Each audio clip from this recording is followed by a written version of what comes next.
Hey there guys, and welcome to the pseudo-last episode of Tales of Zestiria. It's the last one that will be uploaded over here, unless I do a highlight reel of the EX Dungeon, which I am doing the EX Dungeon over on my stream. I'll probably just, put out a, hey, here's the bosses that matter. Because, there are some interesting bosses in the EX Dungeon. But, the reason this video is here is this is sort of my retrospective of Tales of Zestiria. I did this with Danganronpa, and you guys were really pumped and positive to, you really supported, you liked that, so hey, doing it again. I think it's kind of a nice, okay, I played this game, I've had some time to think about it, here are my thoughts. So, I played this game, I've had some time to think about it, and here are my thoughts. Tales of Zestiria is a astoundingly competent game. No, that's not quite it. But it's basically, it's overwhelmingly mediocre. It's a game I really like, and I really want to like more, and the game won't let me. There's so much potential here, there's so much room for this to be fantastic. But there's also so many issues with it, so let me just say before I get into this, before I really, delve in, I'm going to be spending a lot of this video kind of complaining about stuff. Before I start, do let me be very clear, I do like Tales of Zestiria. Tales of Zestiria is a really, really well-made game. There's a lot that I really love about it. Saray may well be my favorite Tales hero. He's like Lloyd, except for the fact that he has a real world to encounter. It always annoyed me that Lloyd was just this, unendingly optimistic character, and his optimism was rewarded for the stupidest... I mean, he just kind of went forward and never had to deal with some of the, problems of his world, because his world just sort of made everything work out for him. Saray doesn't get off that way. Saray actually has to deal with the fact that the world is not wonderful, the world is not perfect, and there's actually problems out there. And I love that. His demeanor and his hopefulness and his idealism is all the more endearing and all the more believable because it has to actually endure trials. And I have such respect for Saray. Mikleo and Muse, I really like the way their story... I feel like Muse basically giving her life in order to seal the way was not very well explained. I didn't quite get that. But Mikleo was, and his background with Saray and their ongoing banter throughout the game, and Mikleo seemed like a real best friend, and together Saray and Mikleo were the moral base of the game. There was a great skit that I really loved towards the end where they were asked about what would happen if Mikleo became malevolent. And Mikleo was kind of like, well, for starters, Saray would never let that happen. I mean, and it was just so matter-of-factly said, it was great. I really respect Saray. And I really respect... I like the flow. I like the dynamic between all the characters. I think this may be the first Tales game where I didn't dislike any of the characters. And frankly, the world was pretty well set up. It did seem a little bit smaller than a lot of the other Tales games, but I still really enjoyed the world that I was experiencing. But that said, after I have gone ahead and said, guys, no, don't be mad. There are parts of this game that are great. There are parts of this game that are not great. And I'm going to start with the plot, because the plot is probably the area where I get hung up the most. Here's what I think happened, alright? I've thought a lot about the plot, because the plot is the area that I feel I get let down. I think the way that Zestiria started is that they got together in a board meeting, and they said, you know what? Let's make a Vesperia again, but in reverse. Vesperia had the anti-hero, Yuri, going out and, doing what had to be done. Meanwhile, the other, finger quotes, main character, Flynn, was uncorruptible, incorrigible, going out and being the, shining example of knighthood. Let's do that, but reverse it. Let's have Flynn, or in this case, Saray, be the main character, incorrigible, absolutely pure, faces the world, makes no compromise, but is also humble, is also, very relatable, does not, put on airs. Let's have him be the main character, And then we can have another anti-hero running around, someone who's willing to, you know, murder and assassinate, someone who's willing to make the tough choices. So we'll have this assassin going around also, and the game will really be about the two of them interplaying and kind of understanding that both sides are actually necessary, and it'll be great. That's what I feel like Zestiria started as. But then, at some point, someone got the idea, hey, what if that assassin character, what if she was a party member? Instead of being like Flynn, where, you know, she's on the, like, edges of the narrative, and she keeps coming in, she keeps doing stuff, and you keep having this interplay between the two, like, idea sets, what if she was a full-on party member? And so they decided to do that. They decided to make Rose join Soray's party. And immediately, I feel like that's what one of the big things that really kind of mess with the plot in a big way. You can very easily see that Rose was not originally supposed to be part of the party. Originally, it was supposed to be, I'm pretty sure, Soray, Alicia, and then, you know, the 4 Seraphs. Because if you look at the DLC pre-order bonus, it was a special mystic art for Soray, Mikleo, and Alicia. Which makes no damn sense, because Alicia wasn't in the party enough to use her mystic art. There was no reason that should have happened. So, very obviously, at some point, they made the decision to jump from Alicia to Rose. And immediately, when you look at Rose, you can kind of see that she's just sort of, like, not as well developed. Look at Soray and Mikleo's story. I talked about it a little bit before, but you've got, you know, all of their background is being very slowly fed out, you know, through the parts of the Earth and Historia. As you go through the game, you keep running into these things, and you keep learning these things, and you get to know more and more and more about the situation at hand. So that when you finally get to Camelon and you find their real history, it suddenly, you know, it all comes together. It's very slowly trickled out. Versus Rose's backstory, you find a little bit about the Wind Riders from her and Dameol, and then nothing for a long time, and then you just get this massive, you know, exposition dump whenever you fight Simone for the first time. It is not handled well at all.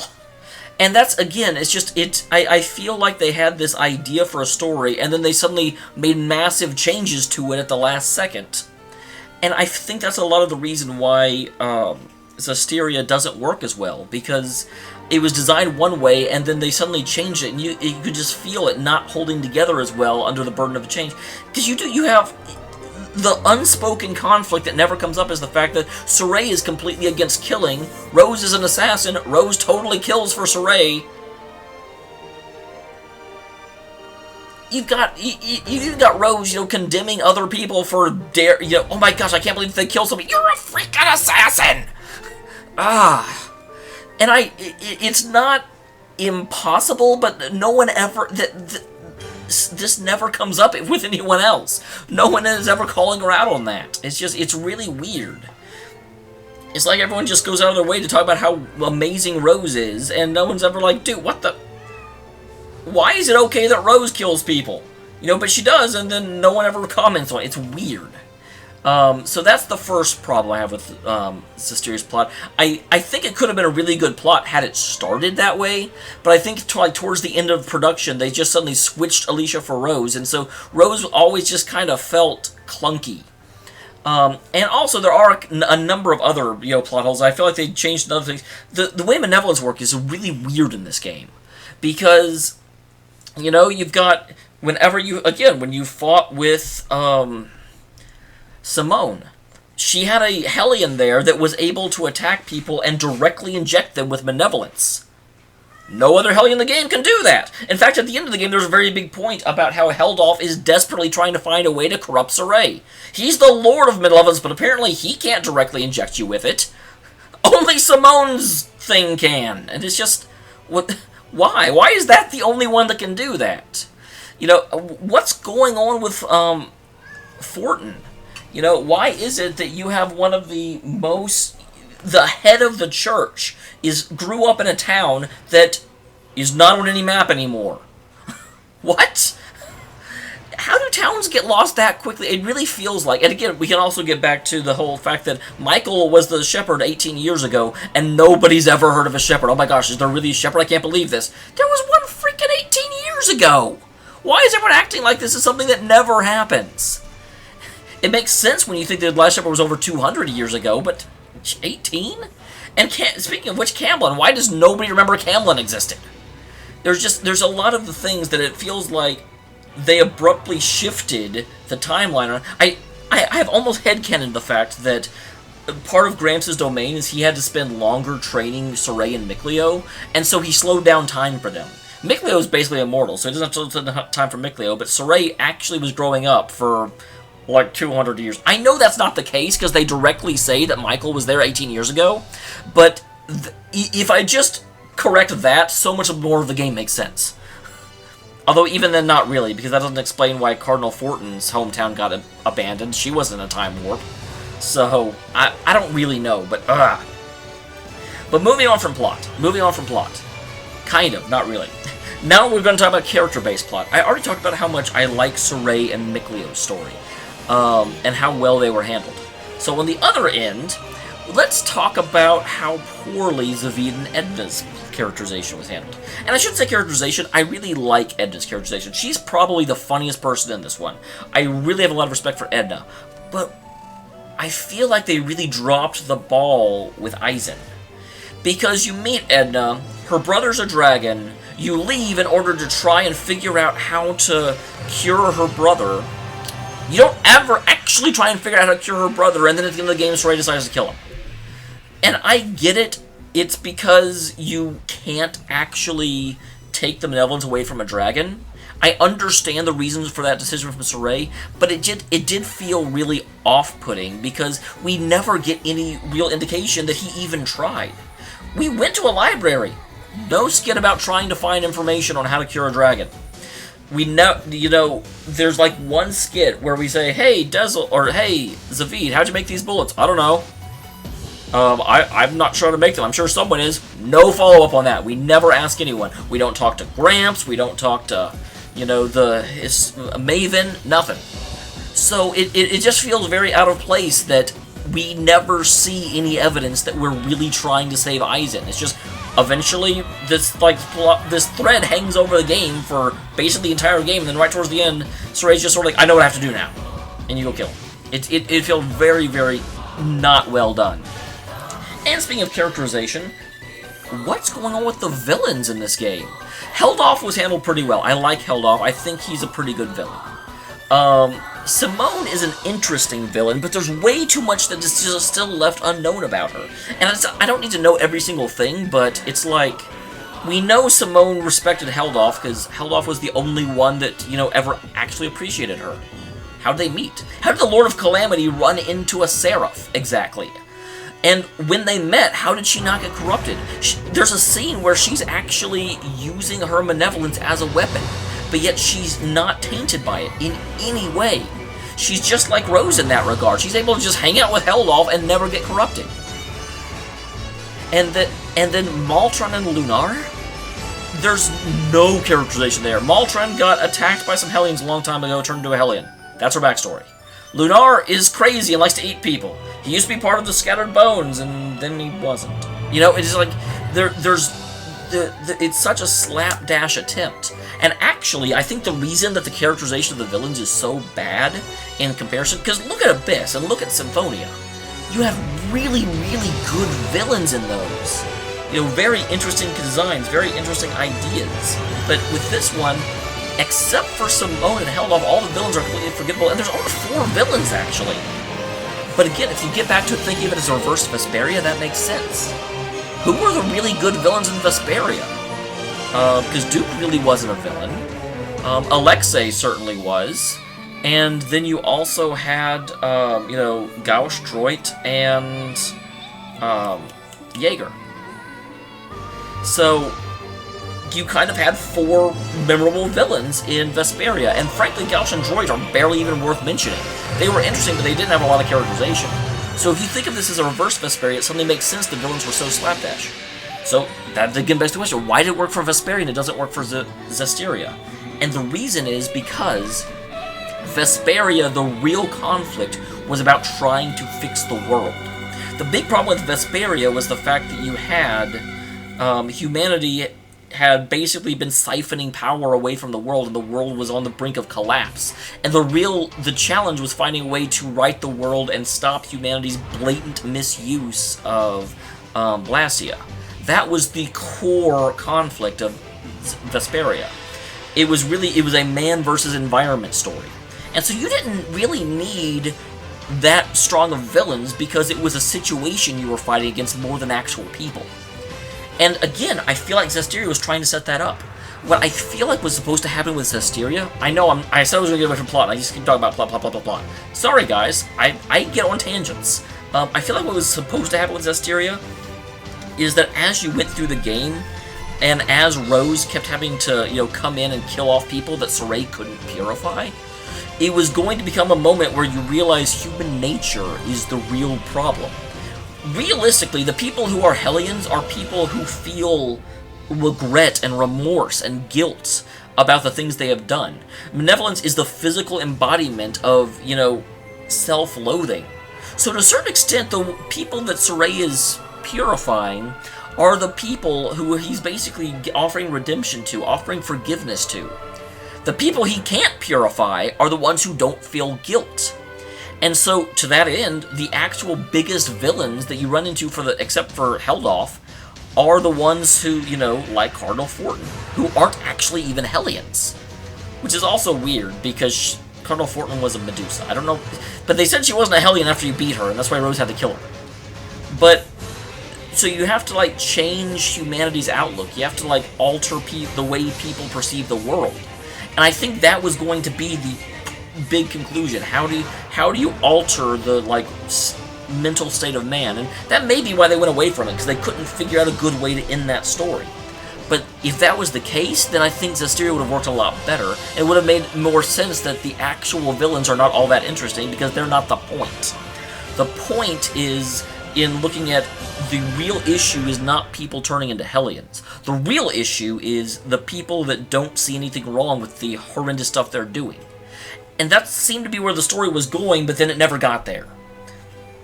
They introduced the Lord of Calamity, and suddenly they had an actual physical enemy without a good physical supporting cast to back him up. Okay, now I think I am actually done. I think that I'm not talking about plot anymore. Let's talk about combat. The combat in this game, I liked it a lot. Except for Abyss, it may be my favorite combat system. Although it's hard to say, because it has been a long time since I played Abyss. But Grace's combat was fantastic. And Grace is by far my favorite combat. Ironically, what this game has told me is that I am not going to like Tales of Xillia very much.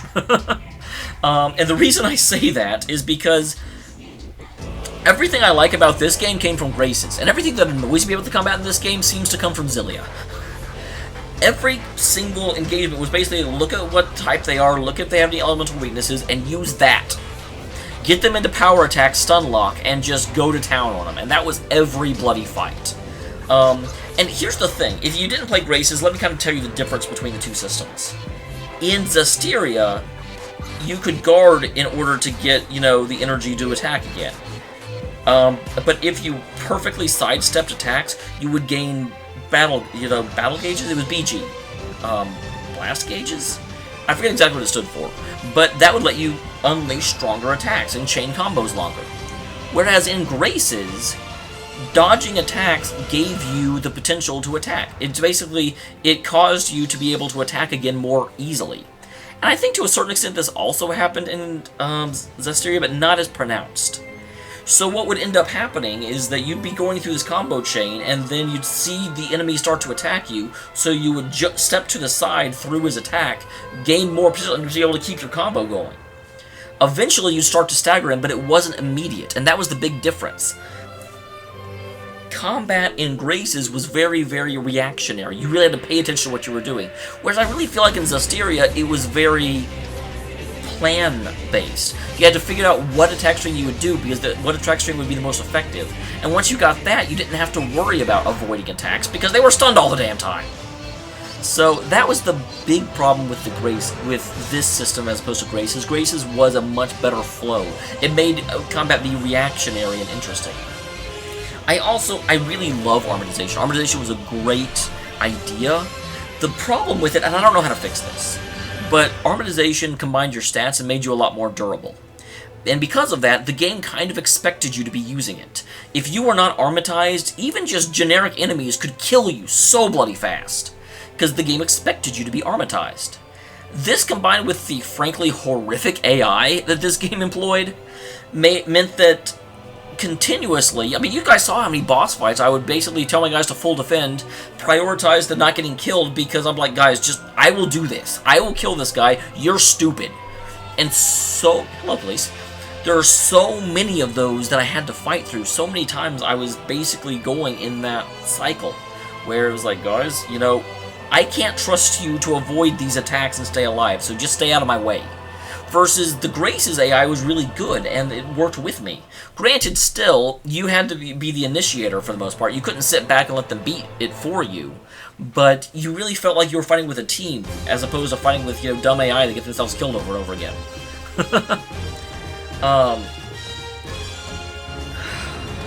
And that's really, I think, it. That's a summation. I know it's kind of a, like, shotgun approach, where I just keep talking about different stuff. But I like Zestiria. I really like Zestiria.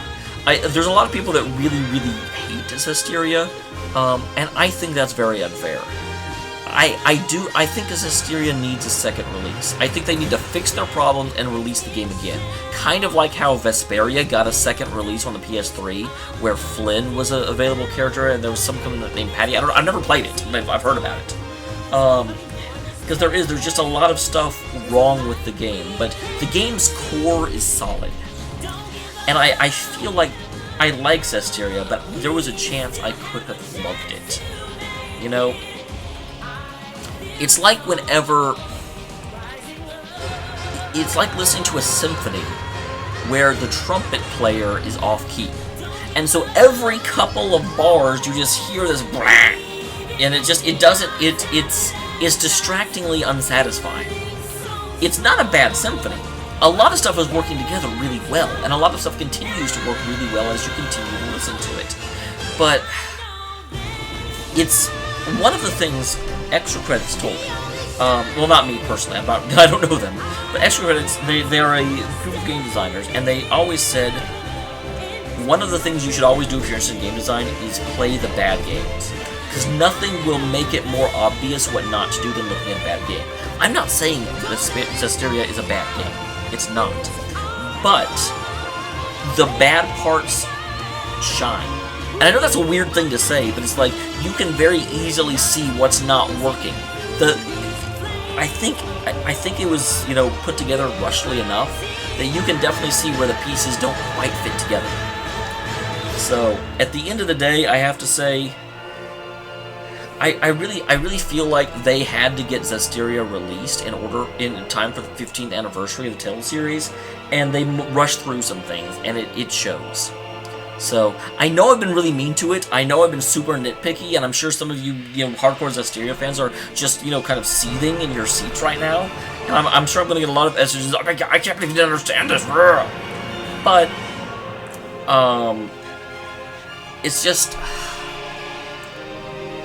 it's a game that is so close to wonderful, but it won't get there. There's enough holding it back that if I were going to do a stupid rating system, I would say like 7.5 or 8 out of 10. It's one of those, it's like, the game happens in basically 3 acts. The first act, up until Rose joins the party, is phenomenal, is perfect, is wonderful. The second act, through the trials, is still pretty good, pretty solid. There are some weird bits in there that don't quite make sense. I mean, like I just said, the Rose, being a, assassin, that nobody seems to mind her being an assassin, despite the fact they super mind any indication that, people can get killed, is weird. But, but it's still solid. And then, from the point where Dameol dies, it just seems like everything's just sort of slapped together. Quests sort of end randomly, and the last third of the game is just a huge letdown from the first part. So, Good game, worth playing, but it has the potential to be a lot better than it is, unfortunately. The last thing I will say is that even though I did just insult the third act and say that everything isn't really that good and you can really see the problems, the one very obvious exception to that is fighting Tiamat, and when Rising Up is introduced. That was phenomenal. In fact, frankly, the battlefield in general is phenomenal. I bloody loved at the beginning wherever you really see Sorey embracing his power to try and stop the world and just scaring both armies shitless. Like, dude, the Shepherd is effing here.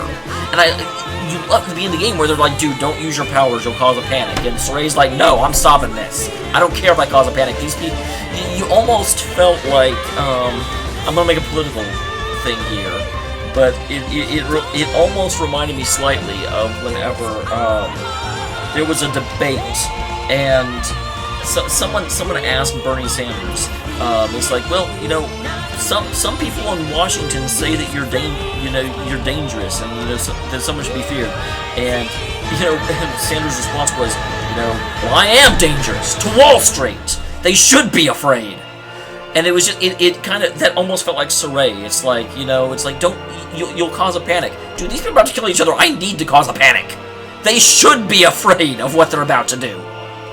So, that was such a good scene, and Rising Up was also such a good scene, and it's moments like that. Another thing, I know I said I was ending and then I just kept going.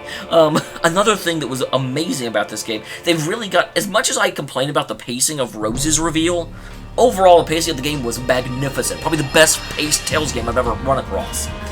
There's another thing Extra Credits talks about sometimes is awesome per second, which is the idea that you don't want to have, let's say Dragon Age Inquisition. If you guys have played that, Dragon Age Inquisition has fantastic moments, but it's also just loaded with filler.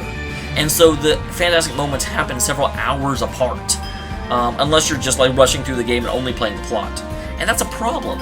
You don't want that in a game. You don't want to have these crowning moments of awesome, and then just a whole bunch of bleh between them. Zestiria did not do this. Zestiria is probably the least edited Let's Play I have ever had. Why? Because Zestiria had something cool happening every 30 minutes at the longest. Something was happening every bloody episode. It was great. Obviously, and I think that's another one of the reasons that people hated the Alicia's DLC so much, because that one actually did have just a tedious, boring dungeon. And not only was a tedious, boring dungeon bad, but Zestiria's done such a good job of never having those. It basically was like the Ruins, only a 12-story ruin instead of a 3-story ruin. And it was just so weird. It's like, where is this coming from? You guys did such a good job of not doing this. So, now I actually am done. Again, Zestiria is a very good game. I like it a lot. I'm super, super, super happy I got to play it on release. That's kind of a new thing for this channel, except I guess I would also do the Arena, or the Persona games like that. Arena and Dancing. But kind of it's kind of a first time I've done that with an RPG. Obviously it took me forever to get through, but it's a great game, and it hurts me to see where it fell. But hey, you live and you learn, and then you get loves. Thank you very much for tuning in, guys. Thank you very much for sticking with me for a bloody 30-minute ramble. What's a rambling dissertation? Is there a word for that? There needs to be, because that's what I do. See you next time, guys. I do think that the next game I'll be playing is going to be Tales of Symphonia: Dawn of a New World. I'm almost positive that's what won. But if that's not what won, I will still be playing something else in the coming week. But I think it is Dawn of the New World. I'm pretty sure that is the one that got more votes than anything else. Because frankly, everyone that played it, even the people who said it wasn't very good, they're like, you know what, this is mediocre, but if you're going to play it, you've got to play it before you completely forget the plot of Symphonia. And I said, you know what, that makes sense. So I think that's what's coming. And again, we'll be playing EX Dungeon tomorrow night on stream. So if you want to tune in for that, I should hopefully be beating it. Cross fingers. See you next time, guys.